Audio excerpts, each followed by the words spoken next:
Magandang araw mga Lodi. Mga luma at bagong muka ang babandera sa paparating na PBA Commissioner's Cup 2023.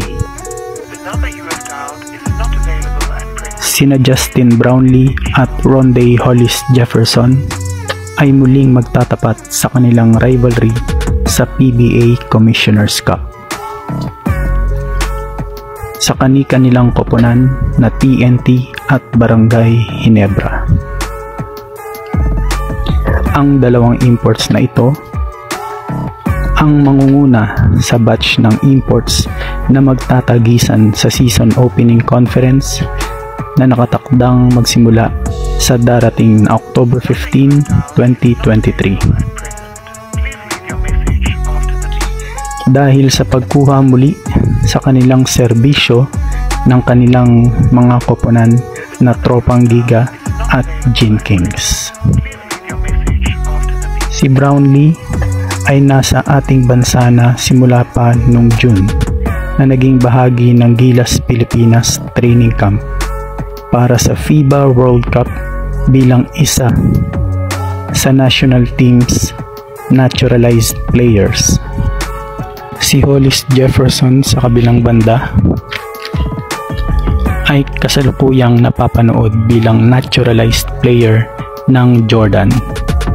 Samantala, si TNT coach Jojo Lastimosa ay kinumpirma na ang 28-year-old former NBA player ay muli nang nakapirma para sa panibagong duty sa kanilang franchise.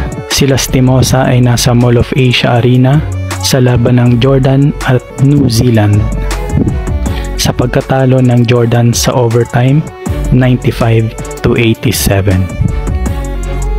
kung saan si Hollis Jefferson ay nagtala ng 39 points na nagpahirap naman sa kanilang kalaban.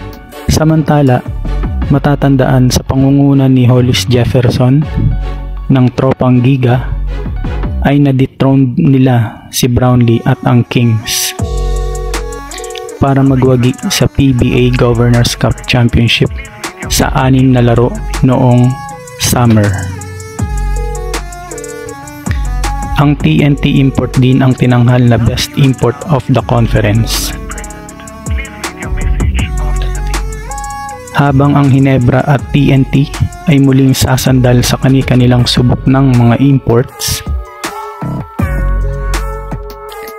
ang Magnolia at ang Meralco naman ay magbabandera ng kani-kanilang bagong reinforcements. Ang Hotshots na nakumpleto ang kanilang 12-game sweep sa katatapos lang na PBA On Tour ay kinuha ang serbisyo ng former Dallas Maverick na si Tyler Bay. Samantalang ang Bolts ibabandera naman ay si Ferron Hunt na panandalian ding naglaro para sa New York Knicks. Si Bay ay ang second round pick ng Philadelphia 76ers noong 2020 draft, ngunit nalipat din naman para maglaro sa Mavericks.